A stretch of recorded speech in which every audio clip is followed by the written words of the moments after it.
Mesdames, bonjour. Messieurs, bonjour. Bonjour l'Afrique, bonjour le monde. C'est un réel plaisir de vous retrouver dans le cadre de votre émission For You Matin, une émission matinale purement informative, une émission qui nous conduira ce matin du côté bien sûr de la Côte d'Ivoire où nous reparlerons de la scabreuse affaire qui oppose Bamako à Abidjan relatif bien sûr aux 49 soldats récemment inculpés, écroués, mis sous mandat de dépôt du côté bien sûr de Bamako selon les dernières informations qui nous parviennent. Clairement, aujourd'hui, il faut le dire, 3 pays sont concernés de près. Il s'agit bien sûr du Libéria du président George Weah, la Sierra Leone du président Julius Maada Bio ou encore du Togo du président Faure Gnassingbé, une ingérence qui complexifie encore un peu plus ce dossier. Vous comprendrez pourquoi dans quelques instants, en première partie d'ailleurs de cette émission. En deuxième partie, nous parlerons des manifestations prévues le 10 septembre prochain du côté du Trocadéro en France, la diaspora ivoirienne. Et pourquoi dans le cadre de cette émission, est-ce que de pareilles initiatives peuvent véritablement faire fléchir? Merci d'être une fois de plus des nôtres pour en parler ce matin. Ils seront 3. Bien sûr, nous irons du côté de la France retrouver Okosisi Baba Nicolo, activiste panafricain, ivoirien. Donc, il sera des nôtres dans le cadre de cette émission. Nous mettrons également le cap du côté du Burkina Faso pour retrouver à Bobo Dioulasso, Nestor Podassé, en présentiel bien sûr sur ce plateau. Notre consultant permanent est une fois de plus des nôtres ce matin. Il s'agit bien sûr du docteur Sango, politologue, internationaliste, expert des questions internationales et de développement, certifié en langue et culture nationale camerounaise. C'est un plaisir de l'avoir une fois de plus donc ce matin sur ce plateau. Bonjour docteur. Bonjour mon frère Baudelaire, c'est avec une sempiternalité de plaisir renouvelé que je suis encore ici ce matin. C'est avec toute une fierté que je suis là. Je profite de l'occasion qui m'est d'ailleurs offerte pour exprimer mes civilités à ces personnes qui me sont toujours chères, à savoir les téléspectateurs, parce que vous savez, si nous faisons des émissions ici tous les jours, c'est pour les toucher. Notre cible, c'est les destinataires, les téléspectateurs, qui prennent souvent du temps pour écouter les mots. C'est une salle de cérémonie du Crystal Palace Hotel de Douala, bien apprêtée pour la circonstance, qui a servi de cadre ce 1er septembre 2022 à la cérémonie de lancement officielle de la fermage des activités de dépotoir dans la ville de Douala. Une opération de la communauté urbaine de la ville éponyme avec comme objectif d'optimiser l'action de la ville pour un développement local efficient et dont la gestion sera assurée par Ali Africa. En effet, en vue d'optimiser l'action de la ville dans le cadre du recouvrement pour un développement local efficient, la communauté urbaine de Douala a jugé opportun d'émettre un avis en manifestation d'intérêt, c'est le 15 décembre 2021, un avis relatif à la présélection de l'entreprise pour la délégation sous forme d'affermage de la gestion et l'exploitation des activités relatives à la dégradation de la chaussée, surtout de tenir la ville de Douala, au titre des exercices budgétaires 2021 et suivants. Entreprise adjudicataire, Alafrica sera donc en charge de la gestion des stationnements, des parkings spontanés des véhicules à forte contenance, afin d'éviter la dégradation de la chaussée et le sabotage des véhicules concernés par les équipes compétentes, en y apportant un service de transparence et de sécurité. Nous donnons aux usagers, avec la technologie, une possibilité de payer et avoir la traçabilité. La sécurité de ne pas s'asseoir dans son bureau et voir des personnes débarquer avec un taxe qu'on ne sait pas. On les informe avec la plateforme et on leur fait payer par des méthodes électroniques pour qu'il n'y ait pas d'arnaque et qu'ils aient la transparence. La deuxième chose, c'est la sécurité. Alors ce que nous faisons, c'est que par la plateforme, il y a la géolocalisation.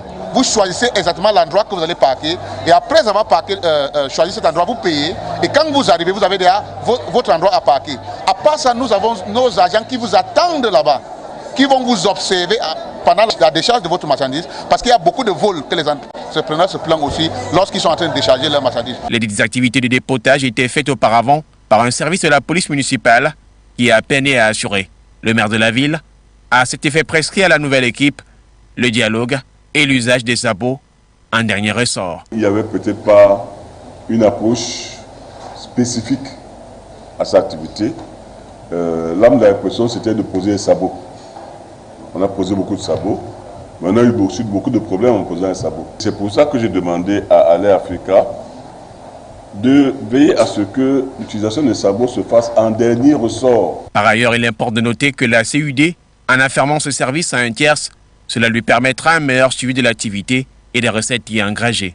Était présent à cette cérémonie, outre le maire de la ville de Douala et ses collaborateurs, le préfet du Vouri, représenté par son premier adjoint préfectoral, le directeur général d'Aller Africa André Eto et tout son personnel. Étaient également présents les députés du département du Vouri,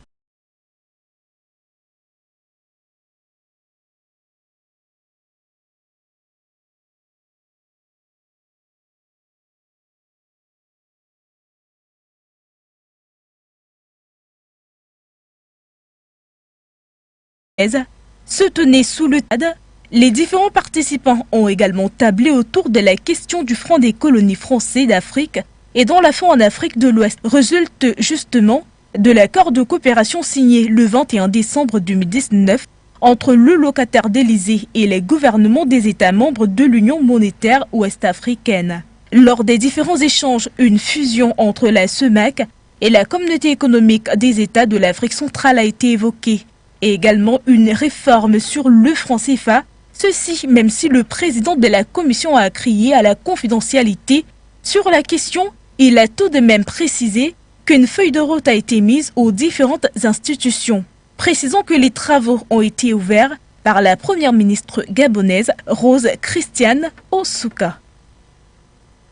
Le ministère des Ressources animales et halieutiques vient de lancer le programme stratégique de transformation de l'aquaculture en Côte d'Ivoire. Lié à la politique nationale de développement de l'élevage, de la pêche et de l'aquaculture, qui vise une production de 150 tonnes de poissons en 2026, est un nouveau programme selon le ministère qui devrait constituer la fondation d'une industrie aquacole nationale, performante et compétitive dans cette économie phare d'Afrique de l'Ouest qui importe encore 86% de ses besoins de consommation en poissons en 2021, selon les données officielles. La bonne mise en œuvre du programme permettra d'amorcer le développement futur de PME et de grandes entreprises capables non seulement de satisfaire la demande nationale, mais également d'envisager l'export pour lequel les besoins mondiaux sont de plus en plus croissants. Il permettra aussi de stimuler l'investissement dans le secteur aquacole. Ce programme qui ambitionne de créer des emplois couvre non seulement l'investissement dans les projets aquacoles, mais aussi l'accompagnement des entrepreneurs ivoiriens dans cette filière à travers notamment la recherche et le conseil. Pour sa concrétisation, la Côte d'Ivoire a fait appel aux experts du Japon et de la Malaisie, deux pays qui se sont démarqués en matière de développement aquacole. Avec la surpêche et les besoins croissants en poissons dans le monde, l'aquaculture a émergé ces dernières décennies comme une alternative de plus en plus prisée, même si certains lui trouvent des limites à raison de ce que les poissons de l'élevage consomment le poisson sauvage issu de la pêche traditionnelle. Face au Parlement le 30 août 2022, Cyril Ramaphosa, président sud-africain, a dû se défendre après que l'affaire de cambriolage d'une de ses résidences ait refait surface. En février 2020, une somme de 4 millions de dollars lui avait été dérobée dans l'une de ses résidences. Celui-ci avait été accusé de fraude, mais aussi de torture envers les suspects. L'affaire avait ressurgi en juin, entachant ainsi sa réputation et son influence auprès de plusieurs de ses collaborateurs. Le 30 août, le président Ramaphosa a déclaré qu'il était prêt à s'expliquer devant la nation et assumer son entière responsabilité dans l'affaire, une fois que l'enquête sera close. Dans cette affaire qui lui avait valu d'être accusé de blanchiment d'argent, de corruption et d'enlèvement, le président sud-africain a clé son innocence et a reconnu le cambriolage et rappelé qu'il est un homme d'affaires avant tout et que l'argent dérobé provenait de la vente de bétail. La plainte avait été déposée par l'ancien chef du renseignement sud-africain Arthur Fraser en juillet dernier. Toujours face au Parlement, le président Ramaphosa avait dénoncé des sales coups et intimidations de ses adversaires politiques et se menaçait d'être pincé par ses actions de lutte contre la corruption sur le territoire national. Pour rappel, au lendemain de la publication de cette plainte, plusieurs membres de l'opposition avaient exigé sa démission. Une affaire, tout de même, qui a jusqu'ici réussi à jeter le trouble sur sa candidature ou pas à la présidentielle 2024. Selon le ministre ougandais des TIC et de l'orientation nationale, le pays va réduire de plus de moitié le coût des données qu'il fournit par le biais de la fibre de l'infrastructure dorsale nationale. Une réduction qui a pour objectif l'amélioration du taux de pénétration d'Internet une fois que le gouvernement aura réduit le coût auquel il devra payer, ce qui contribuera aux efforts pour numériser l'économie ougandaise. Au-delà de la réduction des coûts d'Internet, l'Ouganda a également mis en œuvre plusieurs autres projets similaires, notamment celui portant le...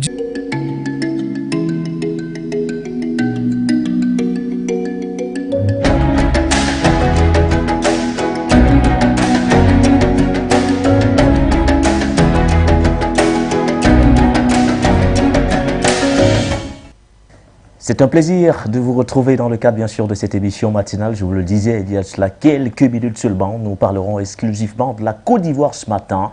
Nous allons d'abord dans un premier temps réouvrir le dossier des 49 mercenaires récemment inculpés et écroués, mis sous mandat de dépôt du côté bien sûr de Bamako, avec bien sûr une nouvelle, ou alors de nouvelles autres également du Togo du président Faure Gnassingbé, qui sont donc de près concernés par ce dossier. En réalité, selon bien sûr les informations qui nous sont parvenues, le Libéria ainsi que la Sierra Leone, voire le Togo, ont donc livré décidément des mercenaires qui étaient encadrés par Togo. Comment aujourd'hui on peut interpréter cette ingérence qui vient un tout petit peu complexifier encore un peu plus ce dossier? Alors, si l'on s'en tient à la politique politicienne et même manichéenne, il faut envisager ce problème-là sous le prisme d'un système qui est déjà en train de connaître sa fin et qui veut se régénérer et qui veut survivre malgré, n'est-ce pas, ses faiblesses, malgré, n'est-ce pas, les aléas, n'est-ce pas, de sa dégénérescence. Oui. Et ce système-là n'est rien d'autre que la France-Afrique, parce qu'en réalité, c'est de ça qu'il s'agit. On s'est rendu compte depuis un certain temps que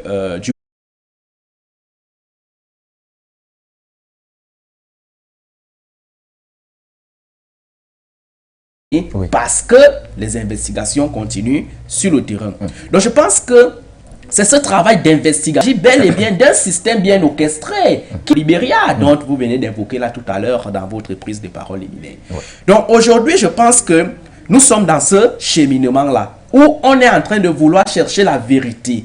Parce que le Mali a remis le problème à la justice. Et la justice est en train de faire son travail aujourd'hui. Donc je pense que le premier fruit de cette justice-là malienne est déjà sorti. Oui. Ce premier fruit-là, c'est de savoir qu'il n'y a pas de communauté dans les pays qui n'était pas jusque-là sous son influence. Vous allez vous rendre compte que les pays que vous venez de citer tout à l'heure et qui se trouvent aujourd'hui impliqués dans ce processus de déstabilisation du Mali, en l'occurrence, les 49 mercenaires interpellés au Mali, ne sont pas les pays, n'est-ce pas, qui ont été sous l'influence française, que ce soit le Libéria, que ce soit la Sierra Leone, encore moins le Togo. Le Togo a été un protectorat allemand. Donc, il faut comprendre cette situation-là sous ce prisme-là pour comprendre que la France est en train de vouloir... Ça a précisé que l'objectif des pays occidentaux était d'affaiblir et démembrer le système de son pays. Sergueï Lavrov donc le souligne en cette période de conflit avec l'Ukraine. Toujours avec Mali Web, coopération militaire quand le partenariat Mali-Russe fait des émules sur le continent. Les enjeux stratégiques en Afrique de l'Ouest et au Sahel dans un monde en mutation, quelle place pour le Mali? Tel est le thème de l'exposé fait par le colonel Sadio Camara, ministre de la Défense et des anciens combattants du Mali, à la conférence sur la sécurité internationale de Moscou. Une aubaine pour le ministre Sadio Camara de magnifier la coopération entre le Mali et la Russie, une coopération fructueuse et gagnant-gagnant qui commence à inspirer les États africains, surtout les ex-colonies françaises, puisque dénudées de toute pensée colonialiste. Après le Cameroun, le Burkina Faso, de sécurité reconduit pour 1 an.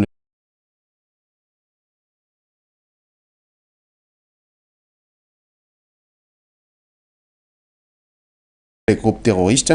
Le blocus entre Boni et Douentza au nord du pays est enfin levé mardi 30 août. L'information est rapportée par les sources locales. Au même moment, les forces armées maliennes et de sécurité annoncent avoir neutralisé plus d'une quarantaine de terroristes. C'était bien sûr lundi 29 août 2022 aux alentours de Tessit.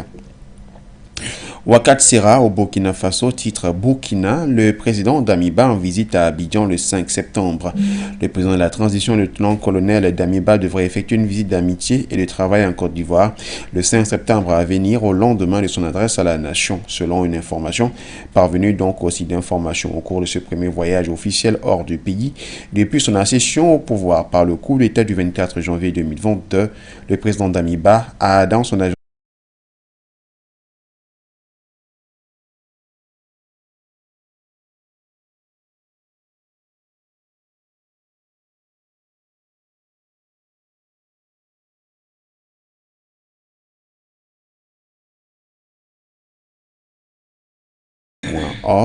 CAN 2025 Motsepe annoncé à Conakry pour rencontrer le président Doumbouya. Le président de la Confédération africaine de football, le Sud-Africain Patrice Motsepe, devait être à Conakry courant novembre 2022 pour rencontrer le colonel Mamadi Doumbouya, qui a fait de l'organisation de la CAN 2025 un projet prioritaire de la Guinée. Mercredi, le colonel Mamadi Doumbouya s'est engagé auprès d'une délégation de la CAF à tenir le calendrier de la CAN 2025. Nous ne sommes pas venus pour retirer l'organisation de la Guinée, aurait dit le béninois Mathurin de Chakus, membre de la commission de la CAF, qui était mercredi à Conakry. Du côté de la Côte d'Ivoire, avec Abidjan.net, on parle d'économie Côte d'Ivoire. Le prix de l'essence a maintenu à 735 francs CFA et le gazoil à 615 francs CFA. Les prix de l'essence en plomb et du gazoil ont été maintenus en Côte d'Ivoire respectivement à 735 francs CFA et 615 francs CFA. Le litre souhaite ses vœux de prompt rétablissement à Sébastien Haller. Le président ivoirien Alassane Ouattara a exprimé jeudi ses vœux de prompt rétablissement au footballeur international ivoirien Sébastien Haller, opéré récemment d'un cancer des testicules. J'adresse mes vœux de prompt rétablissement à notre éléphant footballeur Sébastien Haller, attaquant de Borussia Dortmund. Je lui réitère mon soutien et mon encouragement dans son combat contre la maladie, a écrit Alassane Ouattara sur son compte officiel Facebook consulté par Abidjan.net. Par ailleurs, le chef de l'État ivoirien a félicité l'attaquant des éléphants de Côte d'Ivoire, à qui il a été décerné mardi dernier le trophée du meilleur buteur du championnat des Pays-Bas. En Côte d'Ivoire, toujours avec RTI.info, les avocats de Pulcherik Ballet, dans une démocratie, on a le droit d'émettre son opinion sans que cela ne puisse aboutir à une poursuite. Félix Tshisekedi a placé la lutte contre la corruption au centre de sa politique dite de bonne gouvernance. Insistant sur l'instauration d'un véritable état de droit, le chef de l'État avait décidé de créer l'Agence de prévention de la lutte contre la corruption APLC. C'est un service spécialisé au centre du cabinet du président de la République et est placé sous son autorité. L'APLC se définit comme étant l'autorité nationale de référence en matière de lutte contre la corruption. Avec actualité CDI, 244 millions d'enfants dans le monde, dont 5,9 millions en RDC, ne vont toujours pas à l'école selon l'UNESCO. 254 millions d'enfants ne vont toujours pas à l'école dans le monde, un chiffre en baisse constante depuis plus de 20 ans, mais qui reste préoccupant, fait savoir l'UNESCO jeudi, jour de rentrée scolaire en France, où l'organisation onusienne a son siège. Sur les 244 millions d'enfants de 6 à 18 ans non scolarités, plus de 40%, soit 98 millions d'entre eux, vivent en Afrique subsaharienne, notamment au Nigeria, 20,2 millions, en Éthiopie 10,2 relative à la crypto-monnaie. Après la décision fallacieuse et tendacieuse de la Cour constitutionnelle sur la loi relative aux crypto-monnaies, adoptée à l'unanimité par les élus de la nation et promulguée par le président de la République centrafricaine Faustin-Archange Touadéra, le triste constat est que cette Cour, par grand ébahissement de tout le monde, a remis en cause cette loi qui, dans son verdict lors d'une audience solennelle, met en cause cette monnaie alors que ce projet devrait se réaliser conformément à la loi sur la nationalité centrafricaine, au code minier, au décret de 1899 fixant le régime foncier de la République centrafricaine. C'est dans ce contexte que la plateforme BEOCO, contrairement à la forfaiture de la Cour constitutionnelle qui passe par la petite porte du droit, exhorte le gouvernement à poursuivre sa politique de réforme dans l'intérêt de la nation. Nous vous publions donc cela, a souligné le journal. Au Cameroun, taxi, mototaxi, clando et cars scolaires dictent leurs lois. Lire donc les reportages réalisés à Garoua, Marwa, Boya, Bafoussam, Douala et Yaoundé sur les moyens déployés par les ménages en période d'inflation pour gérer les charges liées au transport. Et ce que nous mettons un terme à cette revue de presse pour ce vendredi. Le rendez-vous est pris pour la semaine prochaine. Merci à vous, Noura. L'information d'ailleurs qui retient notre attention ce matin, c'est celle relative bien sûr à l'affaire des 49 mercenaires récemment inculpés du côté de Bamako, avec ce nouveau rebondissement, Noura, dans ce dossier.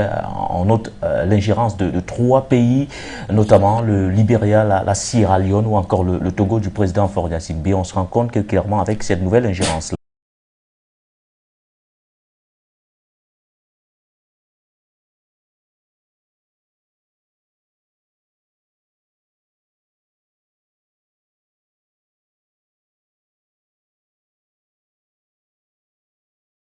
il y a le président de soldats qui sont dans les 49 arrêtés par le Mali pour le compte de la Côte d'Ivoire. Est-ce que du côté notamment de la Sierra Leone, on est également informé de cela? C'est autant de choses qui amènent beaucoup à réfléchir et qui rendent davantage encore les discussions beaucoup plus difficiles, parce qu'il va falloir bien entendu qu'à un moment donné, on tente de comprendre comment est-ce que la Côte d'Ivoire ou l'État ivoirien a procédé pour pouvoir engager ces éléments. Était-il déjà... Les pays qui composent la CEDEAO, dont le Togo et le Libéria avec. Aujourd'hui, c'est vrai qu'au niveau des soldats qui ont été arrêtés, qu'aujourd'hui, officiellement, l'État du Côte d'Ivoire ne donne pas encore et les photos et les vraies identités, parce que les identités que nous avons sont des identités usurpées. Oui. On peut dire qu'il y a des Togolais en tant que personne physique dans cette histoire des 49 soldats. Oui. On peut dire qu'il y a des Libériens en personne physique qui sont dans cette histoire des 49 soldats, mais ils le sont à quel titre? À besoin lucratif. Ça veut dire ils sont allés en tant que mercenaires. Un mercenaire est un individu qui rend service font une ingérence, ça serait déplacé. Mais effectivement, ces soldats, par rapport à nos enquêtes, ces soldats, par rapport à l'incommando de la Sandama Ouattara pour déstabiliser le Mali. Voilà ce que je peux dire concernant cette histoire. Il ne faut pas oublier que dans le comportement de Georges Weah, dans le fait qu'il donne son territoire à des soldats pour s'entraîner, c'est antidiplomatique. Même si c'est lâche pour lui de le faire officieusement, on peut dire que Georges Weah est partie prenante dans cette histoire. Mais pour le Togo, il faut le prendre avec des pincettes. Depuis longtemps, dans le groupe de la Sandama Ouattara, il y a des soldats togolais, je suis ivoirien, j'ai été en Côte d'Ivoire, j'ai vu ce qui s'est passé. Je le confirme que pendant que le président Laurent Gbagbo était en train d'être poussé dehors, il y avait des soldats togolais qui étaient dans la lutte dans l'ONUCI, et l'ONUCI a contribué. M. Choi, qui a certifié les résultats en Côte d'Ivoire, dans la guerre de la Côte d'Ivoire, nous avons vu l'ONUCI a pris parti et acteur aux côtés des rebelles de Alassane Ouattara. Donc oui, les soldats togolais étaient au sein de l'ONUCI qui se battaient contre le président Laurent Gbagbo. Oui, il y avait des Libériens officieusement qui se sont rangés du côté des Sœurs Libres pour combattre M. Laurent.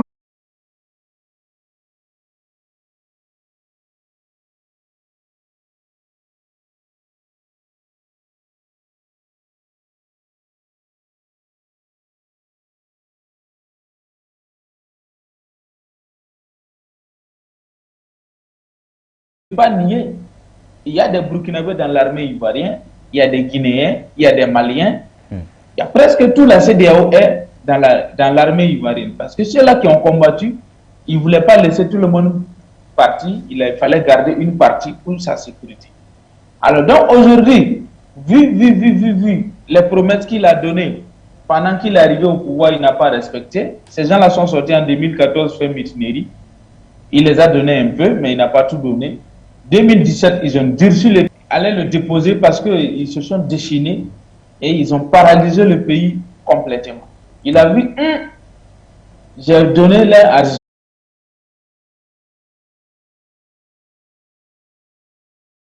Utilisé pour pouvoir récupérer cet argent-là.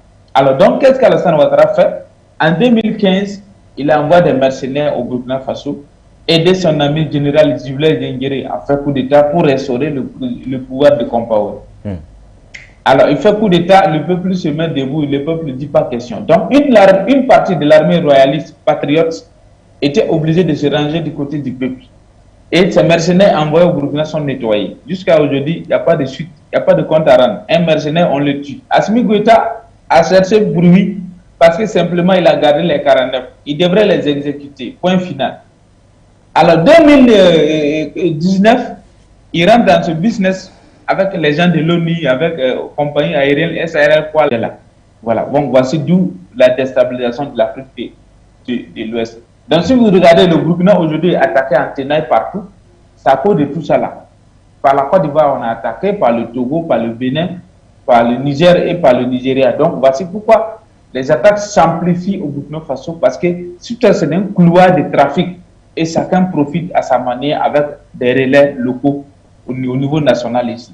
Donc, les mercenaires en Côte d'Ivoire et au Mali, Alassane ne peut pas trop parler, parce que s'il va trop parler, ça va remonter jusqu'aux années des mercenariats de 2000, jusqu'à son arrivée au pouvoir, et arrivé au pouvoir jusqu'à aujourd'hui, les pratiques qu'il fait, tous ces militaires-là vont faire ces révélations-là. Voilà pourquoi il y a un peu de mutisme dedans. Mais Alassane Ouattara n'exécute pas ses ordres directement.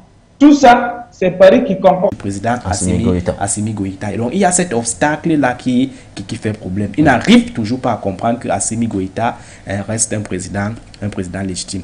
Donc, lorsqu'on l'a relevé, il faut également comprendre, indiquer ou exprimer que lorsque la voie de la diplomatie a échoué, le président Goïta a privilégié la voie judiciaire. Qui est également une voie normale de résolution des crises. Il a pris ce problème, il l'a confié à la justice. Et je pense que cette voie-là est une voie prudente parce que on voit comment les investigations de la justice sont en train de donner les fruits sur le terrain. Parce que sous d'autres cieux, sous d'autres, n'est-ce pas, États où on n'est jamais... Ça, c'est un donné à voir qu'on peut également tirer de cette affaire-là. Le président Faure Nyansi, mais aujourd'hui, à travers ce qui est en train de se passer, est en train de montrer qu'en réalité, il avait déjà sa position là dans cette affaire et il était même impliqué dans ce processus de déstabilisation de la dynamique sécuritaire impliquée aux côtés du Mali.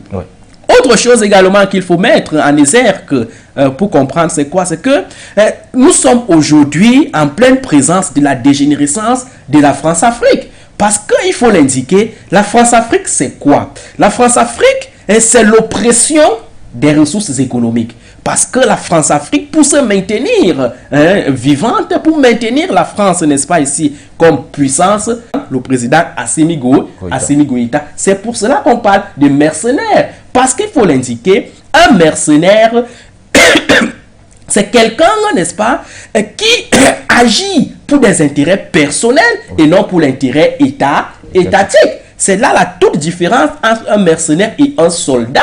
Le mercenaire est capable de faire n'importe quoi si tu lui donnes son argent. Il part et il fait ce que on lui a demandé de faire. C'est dans ce sens-là qu'il faut comprendre les soldats, ces 49 militaires interpellés du côté du Mali. Donc aujourd'hui, nous sommes en train de vivre donc la vérité aux yeux du monde. Donc la Côte d'Ivoire a plutôt utilisé sa nationalité pour, n'est-ce pas, permettre aux pays tels que le Togo, la Sierra Leone, etc. de dire que on ne doit pas accéder au pouvoir par la violence, on ne doit pas accéder au pouvoir par la force. Donc je pense qu'aujourd'hui, les Africains doivent tirer des leçons parce que tout ce qui se passe là nous permet de tirer les leçons quant à la réconfiguration.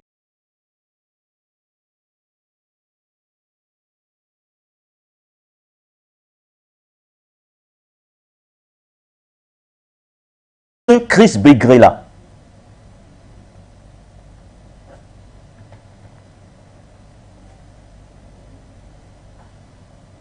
Je ne sais pas si Okosisi est toujours des nôtres dans le cadre de cette émission. Ah, Chris Begrela, excusez-moi, j'avais pris mon micro. Oui. Chris Begrela est un soldat ivoirien qui a été rattaché auprès du général Kouyaté, j'ai oublié le nom, et qui avait Doumbia, aussi... Lassina Doumbia. Doumbia, voilà, qui avait aussi été un ancien garde-corps de Draman Ouattara. Alors, ce monsieur, lorsqu'on voit sa proximité avec l'exécutif dictatorial ivoirien et détaché auprès d'un général de l'armée qui a même servi au Libéria, parce que ce général a été attaché militaire au Libéria, et Chris Begré était son gars de corps. C'est des soldats togolais qui étaient dans l'ONUCI en Côte d'Ivoire. C'est des rapports qu'il faut bien voir. Qui parlent de ONUCI, qui parlent de MINUSMA, qui parlent de MINUSCO, c'est la même chose. C'est des soldats des cases bleues de l'ONU. En Côte d'Ivoire, pour vous donner plus de précision, pendant que les soldats français passaient à l'offensive avec la force Licorne et les soldats de l'ONUCI qui avaient pris part à la guerre, il y avait un groupe de femmes patriotes géré par Mme Geneviève Beaugrébé. Je vous donne les noms pour que vous puissiez mener vos enquêtes. Il y avait un groupe de patriotes qui disaient non à la guerre, qui soutenaient le président Laurent Gbagbo, qu'on appelle les femmes patriotes. L'idée par une dame, un leader qu'on appelle Mme Geneviève Beaugrébé, qui aussi a été emprisonnée par Ouattara et aujourd'hui est l'étranger dans son village. Cette dame-là avait demandé aux femmes patriotes de faire une marche sur l'ambassade des États-Unis. À l'ambassade des États-Unis, le contingent qui a été dépêché pour mater ces femmes, les molester, les martyriser, c'était le contingent. Il était préfet militaire de la région de l'Ouest pendant la crise. Et il était côté Gbagbo, mais en même temps, il travaillait pour la rébellion. Voilà. Dans la rébellion, il y avait des soldats qui avaient des postes clés et qui partent de l'ouest de la Côte d'Ivoire, parlent de villes qui font frontière au Libéria. Qui passent de l'ouest de la Côte d'Ivoire, parlent de tous ceux qui sont venus aider Ouattara sous Sœur Libre. Parce que ceux qui sont venus aider Ouattara, l'ouest du Libéria collé à la Côte d'Ivoire avec la Sénat Doumbouya comme étant commandant de zone ou du moins responsable militaire dans le nord et dans l'ouest de la Côte d'Ivoire, est tout de suite plus proche des soldats libériens qu'ils emploient aujourd'hui. Et Chris Begré est l'un de ces hommes sûrs qui naturellement est un commando qui lead ceux-là pour aller, parce que Chris Begré, en plus de cela, il parle bien le bambara, il maîtrise bien le pidgin libérien et il maîtrise bien le français. Donc, quand Le Drian arrive là-bas, Ces précisions, c'est toujours important d'avoir bien sûr autant de précisions. Nestor Podassé, au regard de tous ces éléments concordants, il est clair qu'aujourd'hui on peut soutenir Mordicus que dès le départ, toutes les conditions ont été réunies pour que cette machination-là soit parfaitement huilée. Oui, tout était bien mis en place, puisque l'objectif, ce n'est pas de voir le Mali se libérer. L'objectif, c'est de voir le Mali se sombrer. L'objectif, c'est de ramener le Mali en arrière. L'objectif, c'est de somalisiser le Mali. L'objectif, c'est de rendre le Mali comme la Libye, où il y a le désordre qui règne. Donc, chacun profite parce qu'on dit qu'il y a un temps de prêt qui doit aller en mission régulière. Je n'ai pas vu cette note jusqu'à présent. Tout simplement, c'est le manifeste des 49 qu'on a vu jusqu'aujourd'hui. Est-ce que ces 49-là, après vérification, on trouve que les noms qui sont dans les 49 manifestes, et dans ce manifeste-là, c'est même pas vérifié que c'est les vrais noms. Puisqu'ils ont d'autres identités. Alors, donc, c'est pour dire quoi par rapport à cela? C'est pour dire simplement que c'était un projet de déstabilisation du Mali. Et moi, ce qui me cœur aujourd'hui, c'est quoi? C'est pas que les 49 font ci, les 49 font ça, non. C'est la vision même de nos présidents qui me fait pleurer. Pendant qu'un pays frère africain, le Mali, veut se débattre, le Niger, même chose, Bazoum, parce qu'il a des comptes à rendre à la France. Alassane, même chose, Macky Sall, même chose, Guinée-Bissau, même chose, Ghana, même chose. Mais c'est pathétique. Quand je vois tout ça, j'ai du mal à croire, j'ai du mal à comprendre. Ce n'est pas possible. C'est quoi? C'est quelle malédiction ça? C'est quelle maladie ça qui ne finit pas? Jusqu'à l'heure là, vous ne pouvez pas savoir que non, on t'utilise pour détruire ton frère, après on va utiliser encore le même de l'autre côté pour te détruire. C'est comme ça, ça a tout de rôle. Ça doit nous servir de leçon. Le Burkina Faso a été longtemps utilisé comme base arrière pour déstabiliser l'Angola, pour faire des coups d'État au Togo, au Mauritanie, et déstabiliser le Nord Mali, Côte d'Ivoire, Sénégal, Sierra Leone et Libéria, une partie de la Guinée, mais pour la Guinée ça n'a pas marché, mais ils ont réussi à faire coup d'État. Je parle de Guinée-Conakry, Guinée-Bissau, Mais aujourd'hui, regarde ce que nous payons. Les propos de Nestor Podacé. Docteur, tout à l'heure, vous parliez justement de ce processus de médiation entamé il y a quelques mois déjà par le président togolais Faure Gnassingbé. On se souvient bien sûr qu'il avait envoyé un émissaire du côté de Bamako et du côté d'Abidjan. Il s'agit du chef de la diplomatie togolaise, le professeur Robert Dussé, qui s'était d'ailleurs rendu tour à tour au Mali et en Côte d'Ivoire. Avec ces nouvelles révélations aujourd'hui, il est clair que ce processus de médiation-là n'était qu'un jeu de dupes. Effectivement, un jeu de dupes que le président togolais était en train de faire, du moins que la CEDEAO, parce que dans cette affaire-là, il faut intégrer la CEDEAO, poser des questions et des préalables sur la table. Parce que tout part de ces sanctions-là. Vous savez que le président français qui contrôle cette CEDEAO-là, on sait comment elle est financée, on sait comment elle est organisée, a donc utilisé cette CEDEAO-là pour prendre ces sanctions-là, parce que ces sanctions-là n'ont pas été volontairement prises par ses États membres. C'est le président français qui a impulsé la prise de ces sanctions-là. Et lorsqu'elles ont été prises, elles ont mis à mal, elles n'ont même pas donné le fruit sur le terrain parce que ça n'a même pas influencé la dynamique sécuritaire du côté du Mali. C'est pour cela que cette organisation d'intégration sous-régionale elle-même a revu ces sanctions-là et les a réelles et on fait les choses en faveur de la France.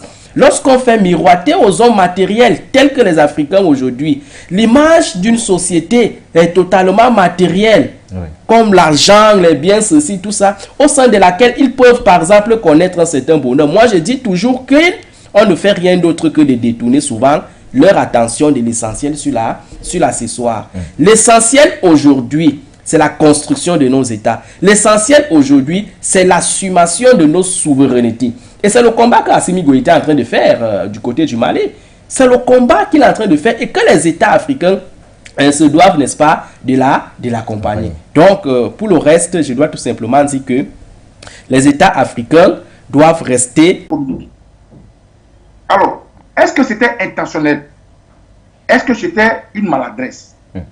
Aujourd'hui, avec le sujet que vous abordez, qui étale la présence d'individus togolais au sein de ceux qui veulent déstabiliser le Mali, il faut comprendre que c'était intentionnel. Le Togo est impliqué d'une manière ou d'une autre. Voilà pourquoi celui qui sert de médiateur a tout de suite fait comprendre à l'opinion, parce que l'information est quelque chose de très important. Comme ça, d'ailleurs, on ne cessera de vous dire merci pour les médias panafricains, For You Media et votre équipe. Donc, est-ce que c'était une médiation mornée? Oui, c'est une médiation mornée dès l'instant où le Mali a toutes les preuves de ce que son pays est en train d'être déstabilisé. C'était une médiation Bangladesh et Togolais. Les Togolais ont pris corps et âme au combat de la région de Bamako. Les Togolais ont maté des patriotes sous l'égide de l'ONUCI. Les Togolais ont passé des armes et ont fait passer des rebelles. Donc, le Togo aujourd'hui, les relations de Ouattara et Faure Gnassingbé, rappelez-vous très bien, n'est-ce pas dans le même Togo, je ne sais pas si au Togo ou au Bénin, je ne me trompe pas, que les pilotes qui ont tiré sur le camp de Bouaké, le camp français, sont passés pour fuir. Vous pensez que c'est par hasard que ces Togolais-là, biélorusses, est passé par le Togo, ces soldats biélorusses, ces pilotes-là, passent par le Togo pour partir. L'État du Togo a permis à ces soldats de fuir. Regardez un peu, faites juste la chronologie de l'implication des soldats togolais dans l'ONUCI. Faites qui ont été embrigadés, pas parce que ils ont commis des crimes ou alors des forfaits, mais parce que c'est des hommes qui ont pensé politiquement de manière différente de Alassane Ouattara. Aujourd'hui, donc, ça pousse. Ça prend une autre vitesse. Pourquoi? Parce que celle qui est embasillée là tout à l'heure, Pulchéri Ballet, est entrée en scène pour, n'est-ce pas, mettre le problème de la crise entre le Mali et la Côte d'Ivoire sur la table. C'est-à-dire un problème qui devrait être résolu au plus haut sommet de l'État. Bachelet n'arrive pas à comprendre pourquoi le président Alassane Ouattara se montre de plus en plus silencieux face face à ce problème-là. Donc moi je pense qu'il faut appréhender, n'est-ce pas, ici, cet appel de la diaspora sous le prisme de la volonté de la société civile. Parce qu'il faut le reconnaître que parmi les acteurs politiques qu'on peut retrouver dans un État, la société civile joue un rôle important. La société civile intervient généralement là où les États ont échoué. Et dans le cas d'espèce, on se rend compte que l'État a échoué dans la résolution pacifique du différend qui oppose la Côte d'Ivoire au Mali. Aujourd'hui, l'image de la Côte d'Ivoire est entachée. Donc, la société civile a ce devoir-là, a ce droit-là de se soulever pour pouvoir interpeller les acteurs politiques quant à ce qui concerne ce problème-là. Aujourd'hui, il faut comprendre que de plus en plus, Alassane Ouattara, c'est un léviathan politique. D'accord? Alassane Ouattara, c'est quelqu'un qui a une philosophie politique beaucoup plus violente. Depuis même sa conquête du pouvoir, on a vu que c'était un réaliste. Un réaliste, c'est celui-là qui privilégie la violence et l'anarchie pour arriver au pouvoir. C'est celui-là qui ne ménage d'aucun effort pour arriver, qui ne ménage, n'est-ce pas, aussi d'aucun effort pour arriver au pouvoir. C'est-à-dire, s'il a la capacité de recourir à la violence pour atteindre son objectif, il ne va pas réfléchir. C'est sous ce prisme-là qu'il faut comprendre Alassane Ouattara, qui se dresse à l'opposé du président Gbagbo. Vous savez que Gbagbo, c'est quelqu'un qui avait toujours privilégié le dialogue. Et c'est ce dialogue-là même qu'il a invincé au pouvoir avec les accords de Linus Marcoussi, où on a imposé au président Gbagbo de dialoguer avec les rebelles qui étaient jusque-là incarnés par Alassane Ouattara. Donc le président Alassane Ouattara aujourd'hui se dresse de plus en plus comme ce Machiavel politique, ce léviathan politique qui surfe de plus en plus sur la violence pour pouvoir gouverner. Autre chose qu'il faut également mettre sur la table pour comprendre la persistance de la violence et de la prolifération des prisonniers politiques en Côte d'Ivoire, c'est quoi? C'est que le président Alassane Ouattara n'a pas cette légitimité du peuple, c'est-à-dire il n'est pas arrivé au pouvoir par la volonté du peuple. Or, lorsque tu arrives au pouvoir sans la volonté du peuple, il est souvent difficile de gouverner ce peuple-là sans toutefois user de la violence. Donc aujourd'hui, il use la violence pour se maintenir, pour asseoir son pouvoir. Il n'a pas d'autre recours. Vous savez que récemment encore, au lieu de s'attaquer au problème de l'apaisement de la Côte d'Ivoire, du dialogue et de la réconciliation, il est plutôt en train de toucher, de car rien ne s'était passé. Donc en prenant la grâce, il est en train de tenir une fois de plus Laurent Gbagbo. Il est en train d'écarter Laurent Gbagbo, n'est-ce pas, pour la présidentielle de 2020 et 2025. Les pareils actes-là ne participent pas à l'apaisement et à la réconciliation. Donc moi je pense qu'aujourd'hui, la société civile est dans son rôle. La société civile doit monter au créneau, tant du côté de la Côte d'Ivoire que du côté de la diaspora, pour influencer et interpeller Alassane Ouattara à l'effet de revoir sa position quant à ce qui concerne non seulement... Déjà, il faut dire que ça fait sa deuxième arrestation, et toujours pour des raisons de prise de parole, de prise d'opinion. La première fois, il faut préciser que Péchérik Balé s'était opposé en tant que société civile et défenseur des droits de l'homme à ce qu'il y ait un troisième mandat qui pouvait susciter des heurts. C'est de cette même manière aujourd'hui, lorsqu'elle a vu venir la violence projetée par les militants du RDR, elle s'est dévancée d'aller sur le terrain malien pour s'acquérir des nouvelles et revenir avec cette diplomatie à l'africaine de la société civile pour prévenir que de guérir. Et c'est cela qui a amené son arrestation. Pourquoi est-ce qu'on l'arrête? On l'arrête simplement parce qu'elle veut aider deux peuples à ne pas s'assassiner. Pourquoi on l'arrête? On l'arrête parce que les politiques ont échoué.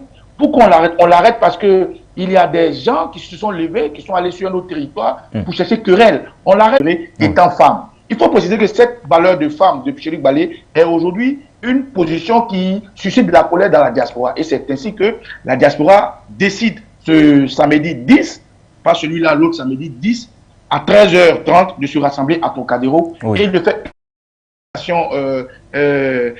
sans preuve ni rien. Et vous avez entendu ces avocats, nous allons revenir dessus, les avocats de Pichering Balé ont démonté les accusations farfelues du procureur, pour ne pas dire l'idiot de la République, excusez-moi du terme, qui aujourd'hui dit que Pichering Balé se disant pour société civile, et ils ont dit que Pichering Balé est de la société civile. Elle ne se dit pas de la société civile. Dès l'instant où elle est récépissée d'exister, dès l'instant où l'État de Côte d'Ivoire lui a donné, selon les lois de la Côte d'Ivoire, toute l'égalité d'exister. Donc elle ne se dit pas société civile. Au-delà de ça, dans les accusations, on allègue à Pichering Balé d'avoir rencontré les parents des militaires, chose qui crée une mauvaise information et frise à déstabiliser la diplomatie de l'État. Avec le monde entier pour attaquer la Côte d'Ivoire, on a fait de lui un candidat exceptionnel par les démarches de Lomé 1, Lomé 2, Lomé 3, Accra 1, Accra 2, Ouaga, Makouti et Blekebe. Il fallait que la Côte d'Ivoire ne se divise pas. Le président Gbagbo a pris un décret, article 48. Et de ce fait, Ouattara n'a jamais été président de Côte d'Ivoire. Il s'est maintenu à la tête de la Côte d'Ivoire, armement aidé par la France et l'OTAN qui aujourd'hui veut déstabiliser les pays africains, dont la Russie aujourd'hui est venue comme un frère qui veut nous apprendre à pêcher au lieu de nous donner du poisson comme le faisaient les forces étrangères. Donc voilà comment autant de choses qui amènent la diaspora à sortir. Et nous invitons tous nos frères de tous les autres pays de la diaspora à faire pareil, ce 10-là, pour que cette marche soit éclatée par tous ceux qui peuvent l'organiser. Prennent contact avec moi, ceux qui peuvent l'organiser, prennent contact avec tous les organisateurs. Nous avons Moazulu, Dipenda, nous avons l'Amazon, Beretta, nous avons Madame Mireille Saki, nous avons sous le début. La société civile est quand même loin d'être contentée. Aujourd'hui, elle en veut plus. Est-ce que vous pensez que la libération des prisonniers politiques en Côte d'Ivoire permettrait à ce pays de tourner la page de toutes ces années de crise? Effectivement. Je pense effectivement de cette façon-là, comme pour dire qu'en réalité, l'étape fondamentale, ou alors l'élément qui va participer à pacifier la Côte d'Ivoire passera par l'amnistie. L'amnistie passe au passé. Or, qu'est-ce qu'on voit sur le terrain? On voit sur le terrain que on peut même attaquer juridiquement cet acte de grâce qu'il a eu à prendre à l'égard de Laurent Gbagbo, parce que du point de vue technique et juridique, on procède à la prise de la grâce à une personne lorsque la personne a déjà été condamnée et condamnée et exercer sa peine, c'est à sa condamnation. C'est-à-dire qu'il faudrait que la personne ait déjà commencé